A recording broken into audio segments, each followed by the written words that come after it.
Taking the leap into the just trust frequency. How is the frequency of trust relevant along our awakening journey?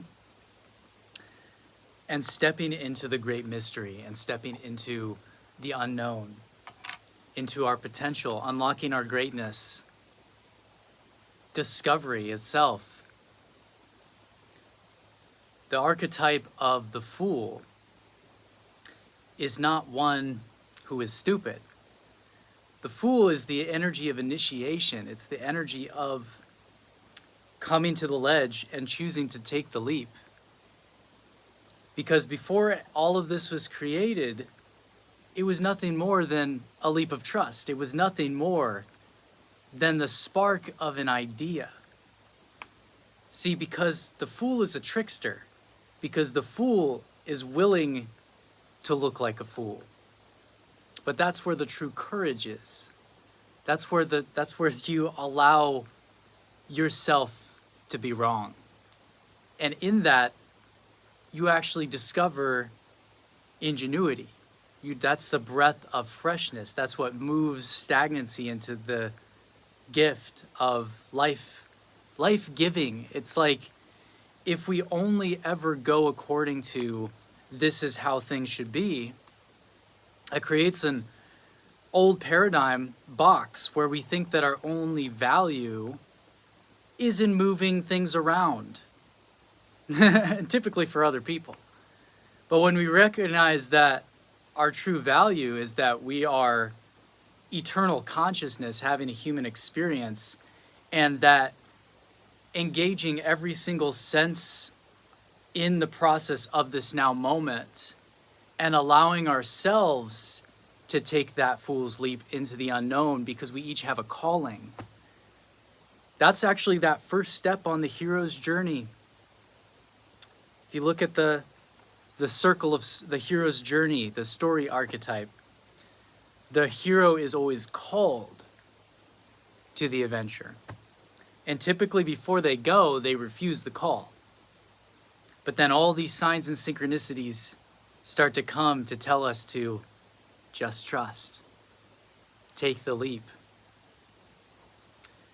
When I grew up, I reached a point in my life where I was dissatisfied, and I was looking at everything being like a matrix, a maze, where the narrative that the mainstream world was telling me I knew was not real. So I began to question everything and discover and decide that I had a purpose in life, and that it had to do with my voice, and it had to do with my vision.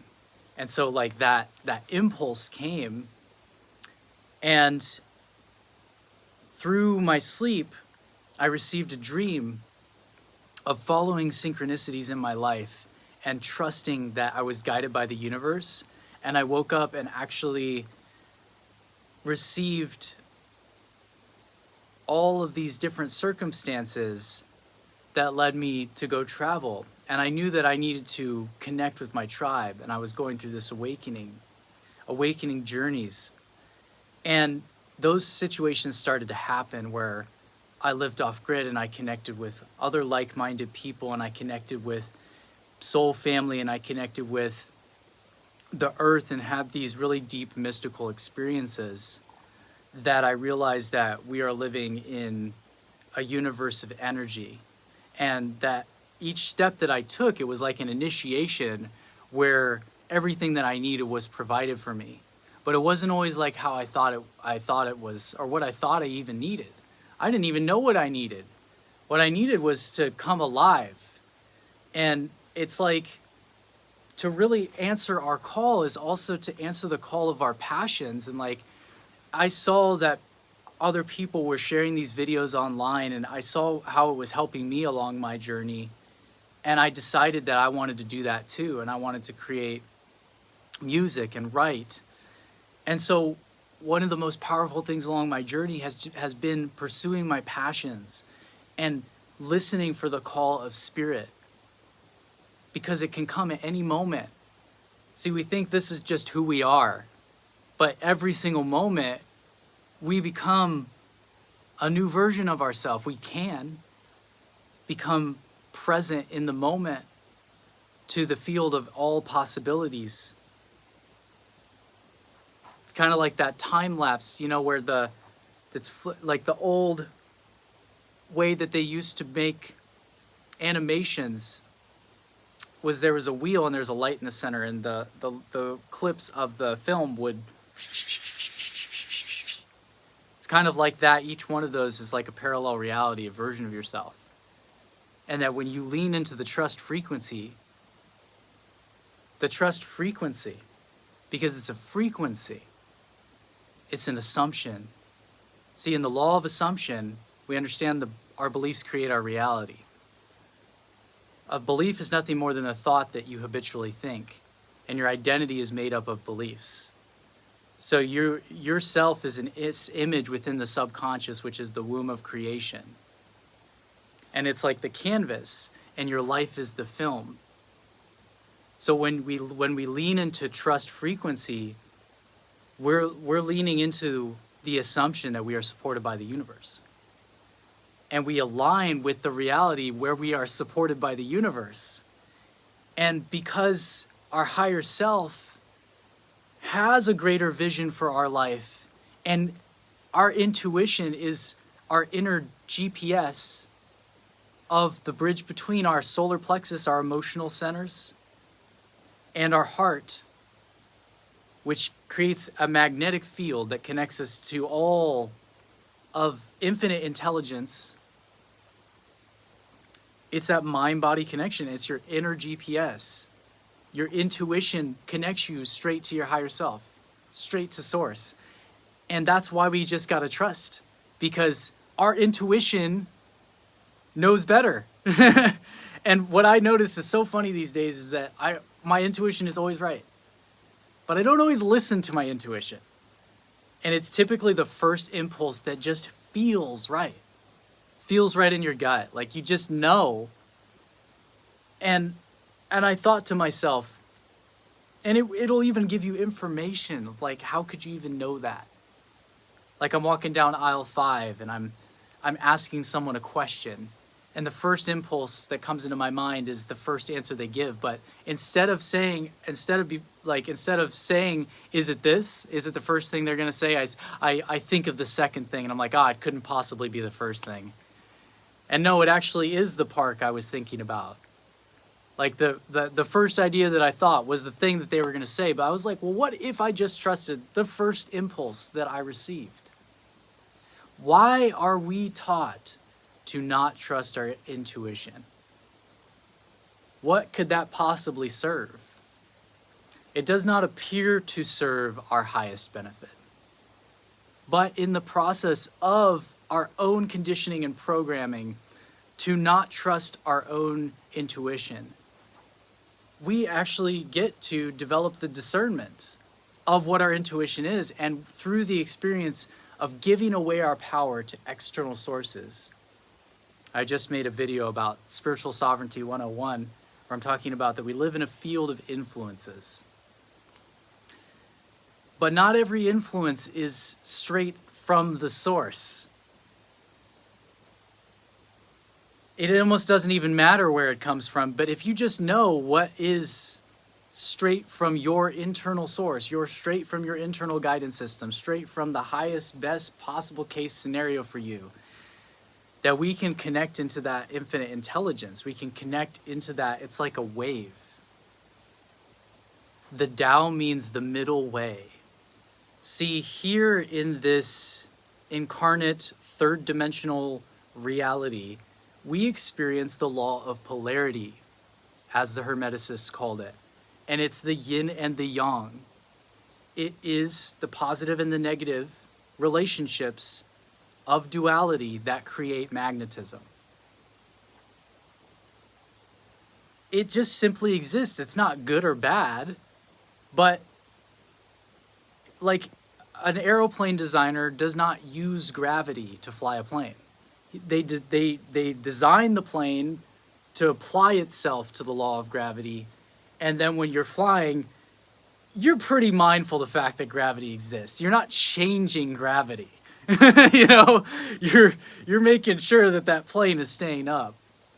It's kind of the same thing, because in that polarity, we can integrate. That's that in between, right? Because we live in a world of, we can live in a world of extreme polarization. Even if you look at the misuse of power in the world, it is a puppet on a stick on the right or the left. Our intuition connects us straight to our higher self and our internal GPS, and that our higher self always wants what's best for us. But even in the places where we don't trust our own intuition, or you watch CNN to tell you what's going on in the world and you start feeling all upset about that. I'm sure most of you don't, but who am I to assume who you could possibly attract something that this perspective could help to unveil another layer of how all the world is a stage. And just like those radio stations and those broadcasts and those TV channels and all of that are happening on a certain frequency, so is every possible reality that we can conceive, and we are the antenna. So I'm not saying it's right or wrong to put your attention on anything. I'm not even saying that it's not real, because what is reality other than what you agree reality to be? But what I'm saying is that where your attention goes, your energy flows. It is the hocus pocus of your focus. And every point of focus can create a rabbit hole. And this is where it comes to, what are you leaning into trust? What is it that, if I lean into trust, what's going to catch me? Where am I going to go? Is it going to happen? Is it this? Is it that? Or should I listen to someone outside of myself? Should I ask someone? Should I watch the show to tell me who it is that to tell you what? You know, to tell, like, if you get to this point where it's like you've been to all the seminars, you've watched, you listened to all the gurus, you've sat in all the different kinds of meditation, you've done this, you've done that, you listened. But then you just sit in silence with yourself and connect to your higher self, and it's got everything you need. It's been telling you all along that you already knew exactly what it is that you need to do in the moment through your inner compass. If you just trust it. It's a frequency. This trust frequency is a frequency, and it's a frequency of love. It's a frequency of knowing that the universe has your back. So that's what I'm saying, is that if you're tuning into these other stations, you're tuning into all of this doubt and all of this conflicting opinion on reality. Instead of tuning into your own opinion on reality, into your own frame, into your own intention, into your own frequency, into your own heart, into your own truth, and trusting and living from that. Because people constantly want to attract, like, oh, I want to attract this abundance, but they don't want to, like, admit who they are, because it's scary. I get it. It's not like fear doesn't come up for me to share all of my truth with you. I used to think we didn't have to have any fear. It's just fear, love, man. But it's not. It's having the courage to lean into it. I mean, that's trusting, because I'm called. I am called to serve you, or whoever I can, with this truth, with this perspective, with these tools. So if I don't do that, I'm not being of service. I'm playing small. I'm instead of being aware of my fear, I'm letting my fear control me. Because fear is just false evidence appearing real. But if you know, if you're aware of it, then you can't be controlled by it. It's just a sensation. It could be with anything that you are trying to find this motivation to do. Perhaps that all of that extra need to motivate is because of the procrastination of not fully trusting. And that's that surrender. So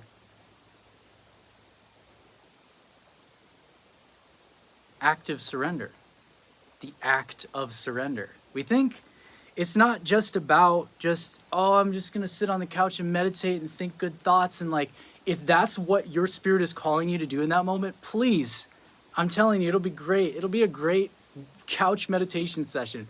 But obviously you can't just do that all the time if you don't believe that, if that's not really what's for you, and you know that, like, for you to really be that version of yourself, you would be taking those inspired actions.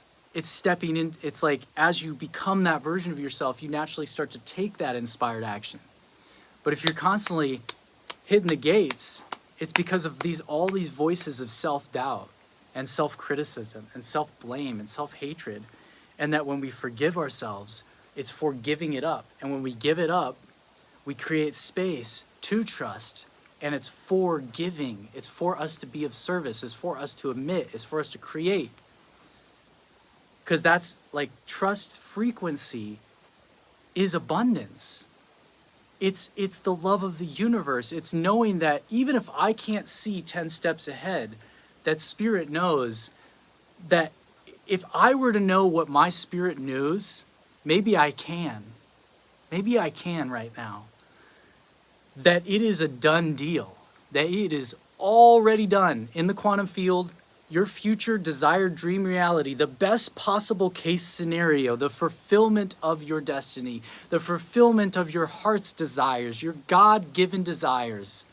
I know I'm getting very like preachery right now, but your God-given desires, your purpose, your fulfillment to feel the fullness of the life, of the inspiration, of the in-breath of spirit moving through you as a channel, consciousness, a conduit of creative intelligence. That is what creates the spark of a new paradigm. That is what creates and breathes life into the newness. There is no static realization. You will never get it done. You will never have it all figured out. Because once you are, oh, okay, this goal of enlightenment, like you're just going to go off the ego, get rid of it. But like, why are you here? This life is a gift, and you have the gift and the blessing of this life to illuminate from within, to be guided from within. Because this is just the character we're wearing. That's coming into this consciousness of the avatar. It is a translation of the vibration. Because when we tune into that frequency of trust, that's us, that 10 steps ahead. We're like, okay, it's already done. It's already the best case scenario. Even if I can't see it with my physical eyes, I can see it with my spiritual eyes. And if I can receive that knowing, then I can lean into the dream. And that's what came to me when I went on that dream. And I took those travels and I met those people. And I went to those sacred lands. And I went to those transformational events. And I had those deep experiences with connecting to my spirit. That's what happened. And as I discovered that voice, I speak as a reflection of you, that you have a medicine, and you have a direct connection. The real illusion is the separation. There is no separation, and there never was, and there never will be from the divine source. There never was. There was the illusion of separation. But even that is a gift, because it gives us the gap. And in that creates this contrast. That's what I'm saying, that when you look out at this world stage, what is it saying? It's saying that when you're constantly focused on the evidence of people not using power properly, it is a negative reflection of an integration of a part of ourselves where we're doubting our own power. We need more spiritual, super powerful people in their power, expressing their truth. And I'm not saying to go out there and fight against it. I'm saying that the real fight is to be the change we want to see, which is to embody peace. And that's why I say the Tao is the middle way, because when you're living in polarized extremes, you have no power. You're at the whim of everything. That's why the truth thinking for ourselves is connecting to our higher self, because then we're receiving the stream of inspiration. And then when you have spiritual sovereignty, you can stream your awareness to anything that matters to you on the world stage. Oh, where's this proof? Believing is seeing. And hope is for beggars. You ever hear that? Because, oh, please God, give me this thing. That's not trust frequency. Because you are God. You are God. You are an expression of God, of the collective unconscious, of the universal intelligence. When you are asking, what you're doing is the answer is already within the question. The problem is emblematic of the solution. But the question is happening at a different vibration than the solution. So your real job is ask and is given, and then tune into alignment, tune into receiving mode, receive the stream of the inspiration, line up with the vibration of the solution. That is the faith of a mustard seed. That is seeing through the eye of Horus, because then you don't need the external manifestation. That's the seeing is believing. That's why Christ said, go forth and tell no one, because when these people got healed of these miracles, with these miracles, they would go back, people would be like, oh, that's not real. Oh, it must not be real. Oh, suddenly it remanifests. Because it's all belief. So being able to not just try to search constantly for the external evidence, but to have the faith. Because hope is not like hoping this thing will, maybe I hope this will happen for you, is not the same thing as having faith and seeing the end result. Seeing through the spiritual sight that even if I can't see with my physical senses, I can sense the divine reality of it already abundant, already whole, already complete. And that is also a version of myself, and that when I pray for another, I see them as already successful. I see them as already healed, already healthy, already happy, already having the dreamland that they want, or whatever it is, that thing that they want. That's how I use my prayer energy. I'm not hoping for you, even for all of you on this channel. It's like holding the vibration that I see your divinity, namaste.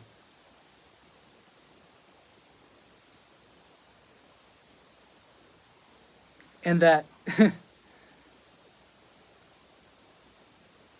not taking it too seriously, because it is a cosmic joke. Because of the fact that we cannot see, what we cannot see allows us to trust and allows us to be guided. And how enjoyable is it?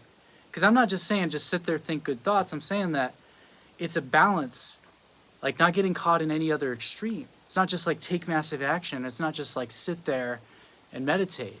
It's bringing them together. And finding your own middle way, finding your own truth, finding your own balance. And then you can step into the flow of the universe. You can step into that current. Because that's what you're trusting. You're trusting a flow of well-being moving through your life and moving through all things. And then when you tune into that energy, you just know it's there. You can even put on some 520. I'm sure there's a video, 528 hertz flow of the universe. Just sit there and just be like,